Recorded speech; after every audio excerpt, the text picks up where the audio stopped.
can touch. That's a happy that nobody can take away. That's a happy that feels so amazing. And so for years, and I could almost get emotional on this, for years, I was, kind of rocking and rolling, doing certain things from a sales perspective, right? Close $1 million deals, right? And yeah, the check was nice, but it wasn't really doing it for me. But then I also got married at a very young age. And so, at 25 years old. So here I am, most of like 95% of my peers were not married, right? So we were these promiscuous people in these streets. And then all of a sudden I'm kind of like, kind of like Law and Order. Now you're on lockdown, right? And, and so 3, 4, 5 years later, people used to call me and ask me for advice because they're like, if you're still married, then I got to know what you know because you are married.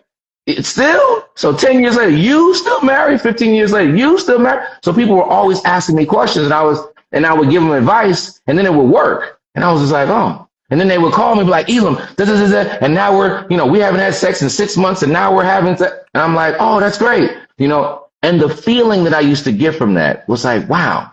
And then one day, my friend Adrienne Ebel, she said, Elam, you need to write a book. And I was just like, wait, what? I need to do what? And it was my first book, Understanding a Man, and so empowering women with tools for lasting relationships. And I was thinking to myself, how am I going to write a book? I don't qualify for that. I'm the promiscuous guy. I'm the guy who cheated. I'm the guy who, so nobody's going to listen to me. And she said, no, Elam, you're the exact person that people will listen to. And I was just like, okay. And so I sat down and for each chapter, I would pray. And I would say, okay, God, you want me to write this book? You give it to me. And I would zone out and I would come back literally 2 hours later and here goes another chapter. And I did that 17 different times, condensed the book down to 15 chapters, 135,000 words that I wrote by hand that got reduced down to like 70 something when the editor finished. And the feeling that I got every time somebody would call me and say, oh my gosh, and I'm sitting there like, really? You like it? Oh God, okay. Really? You like it? And y'all remember in the show that comes around Christmas, The Grinch, right? And like Lindsay Lohan was talking to the Grinch and saying something, and the Grinch was really mean, and then all of a sudden, like his heart started getting like really bigger and bigger and bigger. That was me. Like my heart kept getting bigger and bigger. I'm like, I care about people. I want to help people. Wait a minute. And I was a sales guy that just wanted to help himself. And all of a sudden I'm like, I want to help our community.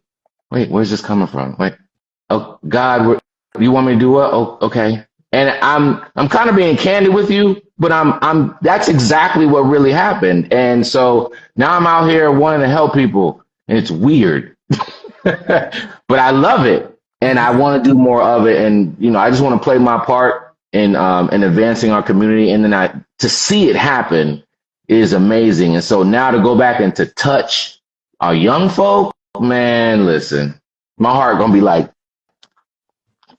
beating way out here. I can't wait to make this thing even bigger. So I hope did I answer your question? I think I did. Absolutely did. And I'm so excited that you have been able to bring who you are and what you have to offer the world to JamGood News. I totally believe that it's JamGood News, that there is somebody out there that is dedicated to teaching the next generation of parents